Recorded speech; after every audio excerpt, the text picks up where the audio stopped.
and welcome back to the latest episode of Made Conversations. Once again, welcome it back to my home away from home, News 8 studios here in New Haven. I'm Mike Cerulli, News 8's political reporter. Yep, and I'm Melissa Sheketoff, host of Melissa in the Morning on WACC.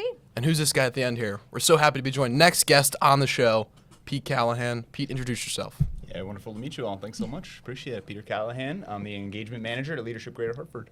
What is Leadership Greater Hartford?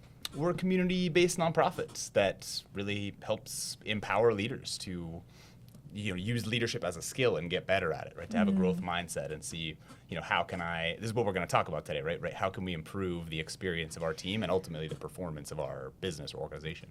You couldn't be more right about that, Peter. I think when we hear about people who are looking for a place to work, a lot of the times they'll say it's actually the culture or it's sort of the leadership. And, some of the things that we've certainly seen in the news, for example, is, people who are quietly leaving their jobs, or quiet cracking is sort of a term that we've heard before.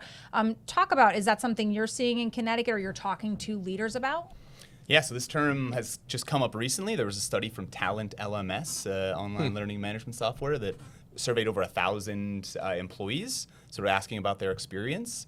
And pretty interesting to find that more than half, right around half of folks feel some experience of being disengaged, unsupported, really leading to low performance and folks wanting to quit their jobs. So we've probably all heard that term from the post-pandemic era, the quiet quitting. Yes. This is a newer term that I honestly hadn't heard of before. Right. We were preparing for this episode. Tell us, are these two concepts related to each other? Absolutely related, right? Because both can lead to a reduction in performance. I think the real difference is that quiet quitting is an intentional reduction of effort, right? Whereas quiet cracking is more of a slow, sort of emotional, psychological burn, exactly. And just like the term burnout's kind of an end state. So I think of stress continuously adds up and leads to burnout.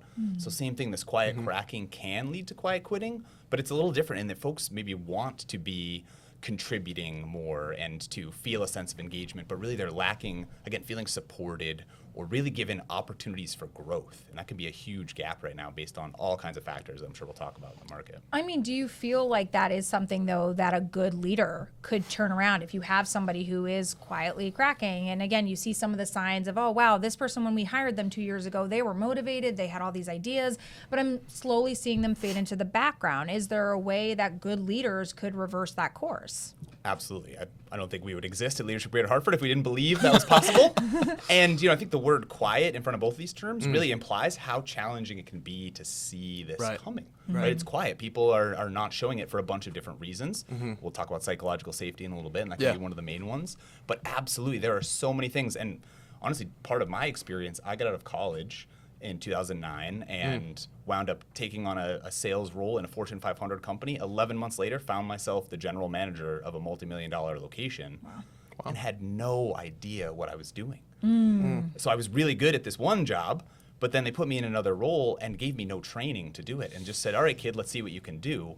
And very quickly, I could feel the gaps. I wasn't giving my team what they needed. I wasn't supporting them. We were setting goals, but they weren't getting toward them, and I didn't know why and what the gap was. So I dedicated myself to really learning, becoming a student of leadership. Like, what is it that helps people feel more engaged and get the things done and hopefully have more fun while they're doing it? So I can imagine a conversation that you might have in your role with some sort of a manager, whether it's a mid-level manager, whether it's an executive, who says, wait a minute, I kind of recognize a fall off of productivity, lack of motivation.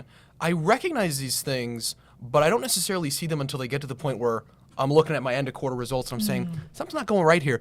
What are the early signs? What can you look for in an employee or in a coworker? Because I'm assuming a lot of the prevention and detection here is peer-to-peer, not just manager to employee. What are the sort of warning signs of this phenomenon? Of course. Well, and this is where I think KPIs, key performance indicators, OKR, objectives and key results, can be really helpful so that we are tracking some sort of metrics for most roles that give us an indicator early on. So that's the first step, is having sort of these early indicators that we're hopefully tracking on a weekly basis.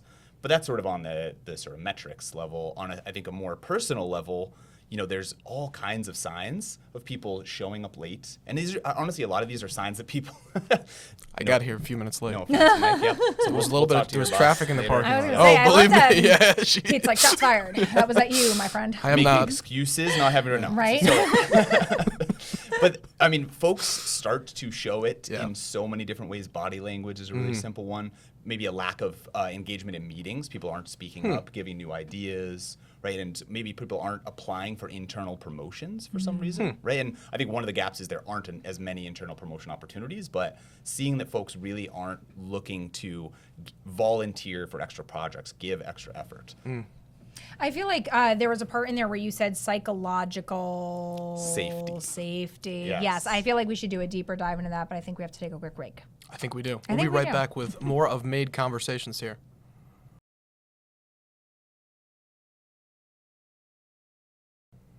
And welcome back to Made Conversations here with our guest, Pete Callahan. Pete, we were talking about the concept of quiet cracking. You mentioned another concept called psychological safety in the workplace. I think we maybe do like fire drills once a quarter or something like that. That's the extent of the safety training we get at work. I think some of us at News 8, we think about safety in the field and things like that. What is psychological safety? Right, so you're referencing kind of physical safety. Right? Yeah. And this is more of that emotional or maybe interpersonal safety. So this term, psychological safety, was popularized by Amy Edmondson at Harvard Business School, where she did a whole lot of research, and actually, Meta, back when it was Facebook, Google, lots of teams did a lot of research to understand, so we have all these brilliant people. Some teams are performing at this incredible level, others are average or below average. What's the difference, and what really makes the difference? And every single one of those studies came back to some form of this term, psychological safety. And the more psychological safety, another way to think of it really is trust, or the way Amy Edmondson defines it, as people feel safe for interpersonal risk-taking. So you can be honest and real with your colleagues, but especially your supervisors or boss, about how you're feeling, how things are going, what you feel like the opportunities for the organization or your own job performance to improve. That really creates a whole different level of engagement, and it's really lacking in a lot of organizations and leaders. And I was terrible at it when I started as well, I think. I was going to say, because you work with so many when it comes to leadership roles, how important is it that you have a sense of, I would almost say, vulnerability, or not the mentality of my way or the highway, or because you are, below me, if you will. If you're a manager position and you have somebody who is, coming to you, has ideas, but it doesn't align with what you were thinking, how important is it that you then create that open space, or, hey, I don't know if we would do it this way, but I appreciate your feedback. Like, how important is it that leaders have that kind of mentality?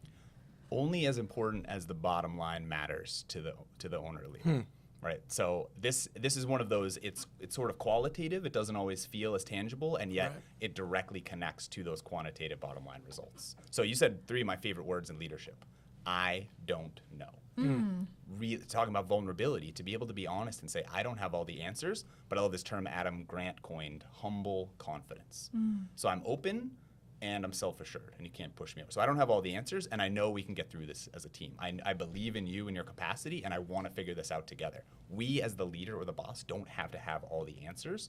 What we want to have is curiosity and humility. And I think really the key often is slowing down enough with our team members to bring curiosity. And the 2 key words we always come back to, what and how. Start your question with the word what or how to get more data, more information. What is really important to you? What are your goals? It's amazing how many leaders don't ask. What do you want out of your career? What are you moving toward? What would success over the next few years look like to you? Some of us have a tough time these days looking 5 or 10 years out, but what interests you? What do you want to spend your time doing? And that can help you identify, well, here's how we can set up your work and projects to put you in that direction. Does building an environment that is psychologically safe, you're talking about manager-employee relationships, there might be people who think, okay, that will happen in those quarterly one-on-ones or monthly check-ins, these sort of structured environments in which you might feel a little bit more open with your boss. I'm assuming there are other strategies maybe to foster this outside of those one-on-one settings, outside of the, hey, checking in with you, seeing how you're doing, those reviews we might all have annually. Yes. What are some things you're telling managers they can do, maybe on a daily or weekly basis, to foster psychological safety? Such a good point, Mike. Yeah, this is consistency really matters here. And asking folks, again, using what and how, but in a more sort of conversational tone throughout the day. What are you working on right now? How can I help? Or what's going on? Or what projects do you have going on, and what support do you need? What can I do for you? So checking in, one of the phrases we love to use is redundancy creates clarity. So the more often we're saying it, and if this is something you haven't been doing as a leader and you start doing it all of a sudden, there may be a limitation of trust. Be like, I'm Right. not sure where this is coming Right. from. Yeah. Are you trying to catch Right. me doing something? Yeah. But that's where the redundancy comes in. Keep asking over it. So the sincerity, I think, really matters. Like, I'm here for you. I'm curious. I want to understand what your experience is like, and I want to help move you in the direction that you want to. And it's amazing, even with the same resources, we don't need more necessarily time or budget in order to help team Right. members with this. We just need that humility and that curiosity and patience to really check in and take the time. And maybe I would imagine too a little bit of vulnerability on behalf of the manager Yes. to Of say, course. you know, That's huge. what I are you don't what know. are you working on? What are you improving on? And as your manager, here's what we're working on. Here's what I'm thinking about. Here's when I go up the chain and I'm under pressure to do things. I have found some of those conversations here at News 8 when we talk about our digital properties and our digital content, just hearing from a manager, here's what our kind of goals are. Not necessarily metrics or anything like that, but just here's what we're going to be emphasizing and here's what I'm thinking about right now. And then that, A, it translates into, Mike, this is what you might need to work on and do more of, but also B, it creates that trust of saying, we're all kind of rowing in the same direction. I wonder what advice you give to managers on that vulnerability. Probably has to go both ways, right? Yes, Mike, absolutely. Vulnerability and sharing the context, right? Giving more of that information of what we're doing and why. Maybe it's an ultimate strategic plan, or maybe it's just kind of the initiatives that we're most focused on right now. Comes back to Simon Sinek's original TED Talk, Start With Why. Right? That was 15 years ago that came out, and it really we're still working on it within businesses as leaders, focusing on what really matters here. What is I love the term shared purpose. We hear about mission and all that sort of thing. Right. What's our shared purpose? What are the values that we're enacting? And there's all kinds of strategies to catch people doing things well, to acknowledge and recognize people. Thank you for living our values. Thanks for putting in this extra effort. Yeah. That sense of feeling seen and supported, along with the psychological safety, can really reverse these trends of quiet quitting, quiet cracking. Yeah, I mean, to your point, Mike, I think something that has worked certainly with our company at Connoisseur is that I love that our managers are open to saying, if this is our goal, we want to make this client feel very comfortable with X, Y, and Z, but we need to hear from everybody at every department. I think part of it is certainly a vulnerability, but it also reminds me, like as a parent, I know you're a parent too, Pete, is when I don't understand a video game. I could certainly ask my 7-year-old, how exactly do you play this? And he feels empowered, like, wow, Mom needs my help with something. And same kind of thing happens, I feel like, from a manager to an employee, is when my manager says to me, hey, we really want to be able to have more people listen to your station. So we would love to have your input as to what are people talking about? What do they care about? And when I'm in that meeting, I feel empowered. It doesn't need to come in a dollar amount, but just saying, hey, I want to pick your brain because honestly, we want to do what's best and we need you to be part of that puzzle. It means something as the employee. And I think that's the other part of vulnerability is just saying, hey, we don't have all the answers and we're cool with it, but you bring X amount of value and we want you included in those conversations. Exactly. Really asking and listening and then showing that you have listened. So like Right. documenting that Follow up feedback. with it. Follow up, maybe showing some decision-making criteria. Here's where we went with these. Here's why these other. I've heard so many employees, I don't want another pizza truck. Right. Like I'd love some time off or to be recognized. I would like Yes. another pizza truck. Mike's fun. Oh, there he is. It's true, though. Yeah. It is. I think when you see the results, there's nothing more exciting than when you know you were in this big 20, 25 person meeting and that ad gets picked and you're like, oh, Yeah. I came up with that catchphrase. It feels incredible. Even though the rest of the world wouldn't know, I personally am like, wow, they heard me and they went with it because they felt like that was right. And that matters, I think. I know we just made a joke about the pizza truck, but that is sort of emblematic of one of the tools in the toolbox that a manager might reach for and say, let's do some sort of workplace hospitality. What are the more sort of maybe tools in the toolbox that you give to managers that might not be in that very obvious category of a pizza truck or a ice cream sundae cart or something like that? What are incentives that What are employees something care that, about? that you've seen that are maybe more creative? I don't want to say pizza trucks are very creative, but Right. Well, I think the newer generations, right, the millennials down to the Zs Let's and go, alphas, Gen Z. are looking for often more balance and flexibility. Right? Yeah. I think that's a huge request and need that people are looking for. So being able to have the flexible work hours, I think, is essential. Some amount of maybe additional time earned, being able to consistently, like you're saying, offer feedback and really having internal channels where you can constantly give either anonymous or recognized feedback or offer up ideas so that folks can feel seen and heard. That's really coming back to like we're saying right now, I don't know, I don't have all the answers, and yet we really want to know from you. So how are all the ways that we can collect that information and share it back to you so that we're really showing you that we care. Great stuff. We're going to take a quick break, bring it home when we come back with Pete Callahan here. You're listening to Made Conversations.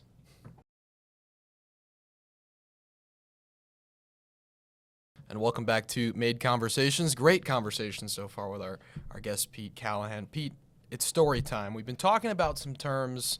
There might be some people who listen to this. I know I'm one of them. I listen to business podcasts, and sometimes I'm like, getting a little too buzzwordy. These have been great terms, very meaningful terms, but let's put some stories and some human experience behind these We're terms. journalists. This is what we do. We like stories. Give me the what of this. Tell me some stories that sort of tell the story of what we've been talking about. Yeah, happy to. And after 48 years for Leadership Greater Hartford, we've got over 6,000 alumni, along with Mayor Roonin, many of the superintendents of the schools, so many business leaders throughout the community of Greater Connecticut really have come through our program. So there's so many to choose from. One recently that's coming to mind. So we work, in the financial industry, financial services.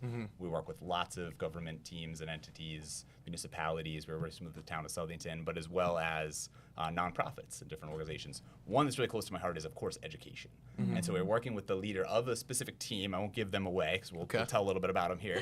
But working with the team in education, and this is a senior leader from the executive leadership team of the school and his team underneath him. And he'd started about a year ago. They had all kinds of challenges, been through 3 bosses over the last 2 years, right, and just really struggled to have any sort of continuity. There was all kinds of passive aggression happening and infighting. Right. So this leader came in with a commitment: I am not going to fire anyone in my first year. Despite underperformance, bad attitudes, I'm going to keep everyone on the team. And that was really challenging. We were working together for that whole year, doing some individual coaching. But then we came together, and he really took that time after the year to say, all right, let's do a team retreat. Let's carve out some time. They actually did 3 full days, which isn't required, but that's a good investment of time, right? 3.25 days. Yeah. And said, let's all get together and figure out what's missing and what we need. So we started with values, right? So understanding what are each person's individual values, and then what are our shared values as a team. How do those all connect?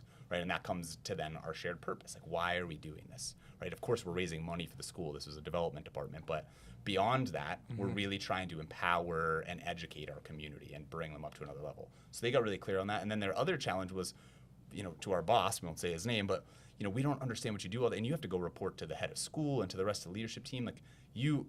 They're your team. And, and they hadn't gotten to really say this to him, so we created that psychological safety, that space in the room after some time.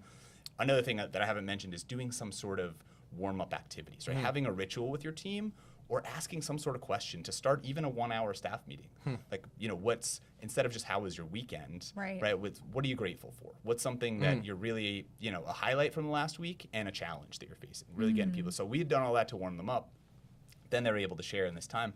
We really don't know what you're saying to that team. And we don't understand, to your point from earlier, Mike, like what your objectives are, what you're really trying to get to. And we're afraid, we're asking for things, but then you're getting different requests from them up top. Right. And he was able to come back and actually share a story from his past team that he was with, of the degree to which whatever you all say, I am holding in complete confidence. And every time I go up to that leadership team, I am bringing what matters most to you to them. I am here this is my team, and I am there to represent us with them. And he was able to really describe that and talk it through. They hadn't heard that over the whole year, and it really set the trajectory differently for them to start to really build more trust, psychological safety. And they've now created a whole set of group agreements and have a lot more clarity on sort of what their roles are and why they're doing what they're doing. So they've seen a huge increase in performance. So you said a couple of things there, Pete, that I wanted to dive into a little bit more, which is, you hear about, okay, there are ways to be a stronger leader. And probably one of the bigger takeaways I would think for people who are listening is, okay, so this is all a lot, but how do I relate this? And of course, every business, every organization is going to work differently. Teams are going to be bigger, smaller, what have you. But what would you say are some key takeaways? I heard you say invest in time as a team together. Yes.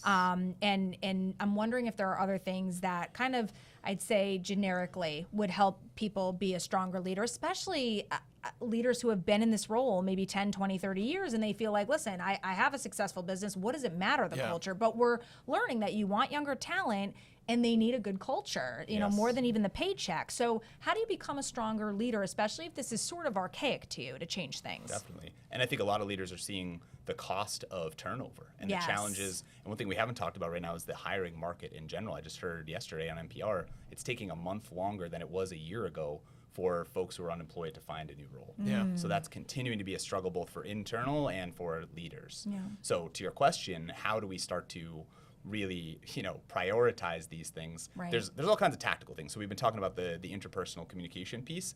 I think that another piece is really starting to document. So having a document for each team member, hopefully that's shared and collaborative, where we're actually highlighting, all right, what is important to you? Where do you want to be going? What are your goals? So that leader can constantly reference those pieces and come back to it and check in, maybe more than quarterly, like you said, Mike, like once a month or every conversation. Like, all right, are we moving toward that? How are you doing toward what we said you'd do? It's amazing how often we have conversations and then they get forgotten. The other thing is with our goals and tasks and initiatives, having some sort of shared performance tracking project management software, even really simple tools like Asana in Microsoft or something else, where we're really clear on here is what our goals are and here are the tasks to get there. It's amazing how many leaders and teams don't really have that clarity, and they know, like, we're going for $1 million in revenue this year and we'll see how we get But there. how do we do it? Right. And no plan survives first contact. So it's okay for our plan not to be perfectly executed, but we want to set a plan and then reference those tasks and goals as we go along to see how is it going, what do we need to adjust. You were telling the story of your team engaging with another team. I realize we haven't talked too much about the work you do in your organization. Are you mostly doing these sort of executive coaching, retreat and seminar style activities? Are there other things that you offer? If people hear this story and say, "Oh, I'd like to," I got to work with that guy. Yeah. Tell us how can you get engaged, and also what else do you guys offer for leadership teams? Thank you. Yeah, thank you. So again, Leadership Greater Hartford has been around for almost 50 years. Getting excited to celebrate that milestone. Cool. But where our flagship program is called Quest. So it's a basically year-long leadership program. I went through it back in 2020.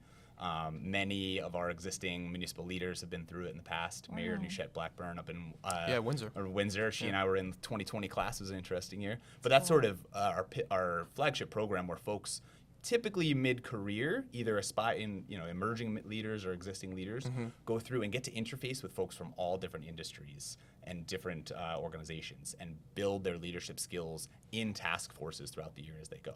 So we have that program. We have an executive orientation program. Basically pathways for folks who individually want to improve their leadership and sort of do it with cohort outside of their organization, or internally we go in and do these kind of retreats, do coaching and staff training. So kind of a few different ways to go about it. But again, we have 6,000 alumni throughout the state. Yeah. And do you hold kind of regular networking events? Like, is there a lot of connectivity between that network of folks? Peter just got excited. He's like, I love a good networking. Well, our big leadership breakfast is coming up. So it's, I think, beyond networking, a little bit more connecting. And again, it's an amazing community to be a part of, the LGH community. And so we do events within the community at different locations. We're going to Camorra's Cultural Corner soon.